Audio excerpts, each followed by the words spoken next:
Après avoir commencé en Galilée, il est venu jusqu'ici.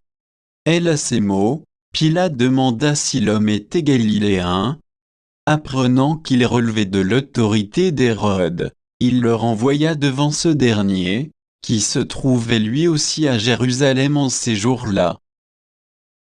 À la vue de Jésus, Hérode éprouva une joie extrême. En effet, depuis longtemps il désirait le voir à cause de ce qu'il entendait dire de lui, et il espérait lui voir faire un miracle.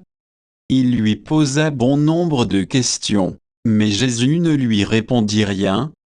Les grands prêtres et les scribes étaient là, et ils l'accusaient avec véhémence.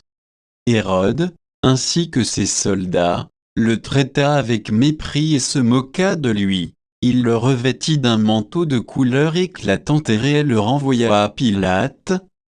Ce jour-là, Hérode et Pilate devinrent des amis, alors qu'auparavant il y avait de l'hostilité entre eux. Alors Pilate convoqua le grand prêtre, les chefs et le peuple. Il leur dit: « Ah, vous m'avez amené cet homme et en l'accusant d'introduire la subversion dans le peuple. Or, j'ai moi-même instruit l'affaire devant vous et, parmi les faits dont vous l'accusez, je n'ai trouvé chez cet homme aucun motif de condamnation. D'ailleurs, Hérode non plus, puisqu'il nous l'a renvoyé. En somme, cet homme n'a rien fait qui mérite la mort. Je vais donc le relâcher après lui avoir fait donner une correction. » Et ils se mirent à crier tous ensemble: « Fais mort à cet homme! Relâche-nous Barabbas !» Et ce Barabbas avait été jeté en prison pour une émeute survenue dans la ville, et pour meurtre. Pilate, dans son désir de relâcher Jésus, leur adressa de nouveau la parole. Mais ils vociféraient: « Crucifie-le, crucifie-le !»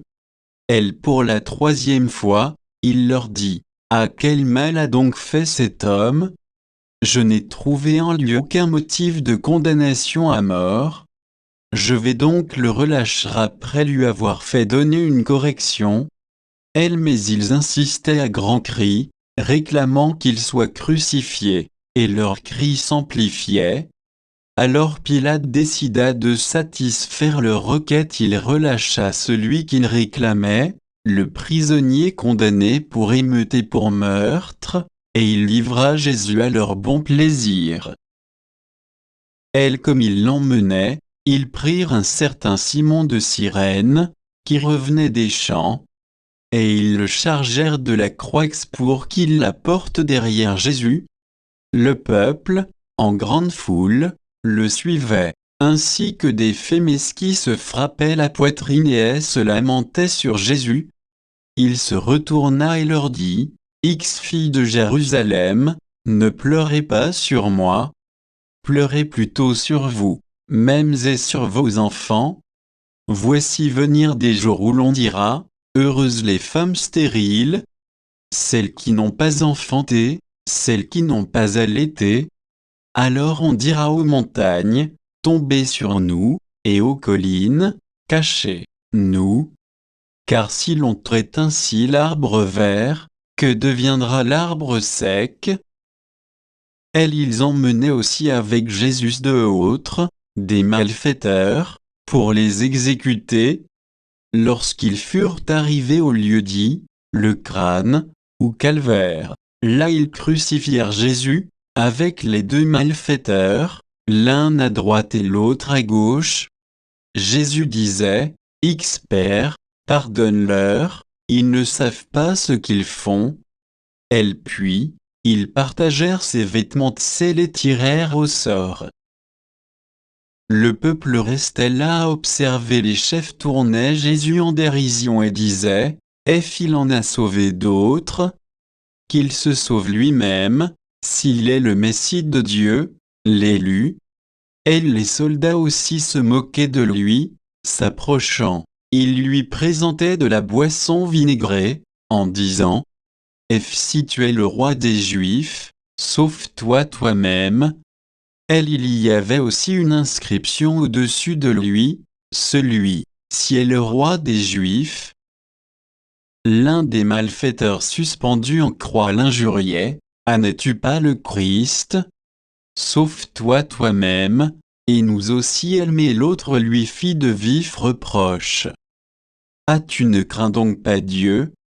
Tu es pourtant un condamné, toi aussi. Et puis, pour nous, c'est juste, après ce que nous avons fait, nous avons ce que nous méritons. Mais lui, il n'a rien fait de mal. Et il disait à Jésus, souviens-toi de moi quand tu viendras dans ton royaume. Et Jésus lui déclara, Amen, je te le dis, aujourd'hui, avec moi, tu seras dans le paradis.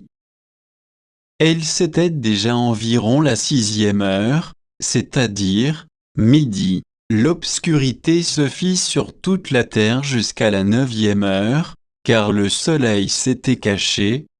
Le rideau du sanctuaire se déchira par le milieu. Alors, Jésus poussa un grand cri, Père, entre tes mains je remets mon esprit. Et après avoir dit cela, il expira. Ici on fléchit le genou et on s'arrête un instant. À la vue de ce qui s'était passé, le centurion rendit gloire à Dieu, à celui-ci était réellement un homme juste. Et toute la foule des gens qui s'étaient rassemblés pour ce spectacle, observant ce qui se passait, s'en retournaient en se frappant la poitrine. Tous ses amis, ainsi que les femmes qui le suivaient depuis la Galilée, se tenaient plus loin pour regarder. Alors arriva un membre du conseil, nommé Joseph.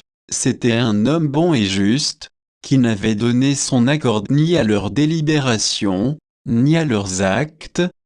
Il était d'Arimathie, ville de Judée, et il attendait le règne de Dieu.